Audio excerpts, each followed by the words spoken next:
Hey everybody, Christopher Gill. I'm a infill real estate developer, investor based in South Texas, and I am walking up to a big earth moving machine, which means one thing. Well, actually means a couple things, but in this case it means one thing and one thing only, that we are clearing out a site for a new development. So always super exciting. You get to see how much land that you get and really get a layout of how these site plans are going to work on these infill properties. But I want to make a quick video about how and knowing where you are in the redevelopment of an urban area, and realizing that depending on where you are in the cycle, there will be a lot of places and areas to make money that you don't necessarily have to be the first person to an area to make fantastic urban investing real estate returns. So when urban areas kind of get started, and this project I'm doing is kind of an example of that, because I am not at all first to this area. This area has probably been having worked on it for 3 to 5 years at this point. So when this area got going, like most infill urban areas do, it started out with single family flips. They're easy to finance, easy to get into. Small investors, one-man crews can take care of them. You're in and out in 3 to 12 months.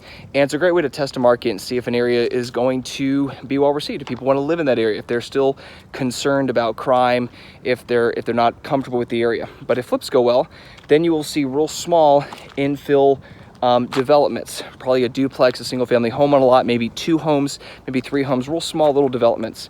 And then that'll kind of move to larger developments like this one. This will probably be 10 to 20 units here. There is a older apartment complex you can see across the street there, and that's probably a 50 to 70 unit apartment complex that's getting renovated right now.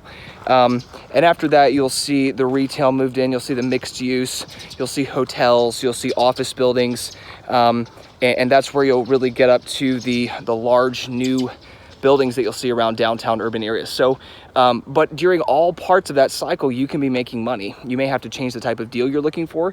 You may have to change the type of project size that is required. But there's always a time. Look at that pile of trash.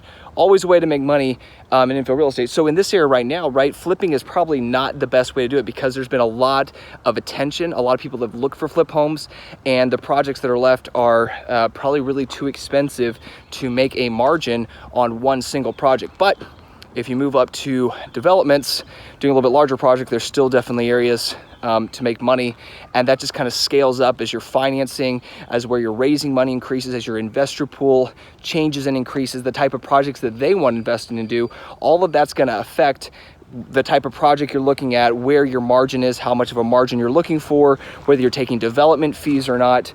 And it really allows you to be flexible as urban areas are growing and changing. So don't worry about if you're not the first one to a party. If land values have already started to go up, that's not necessarily a bad thing. You may just have to shift your strategy a little bit. Hope this is helpful, guys.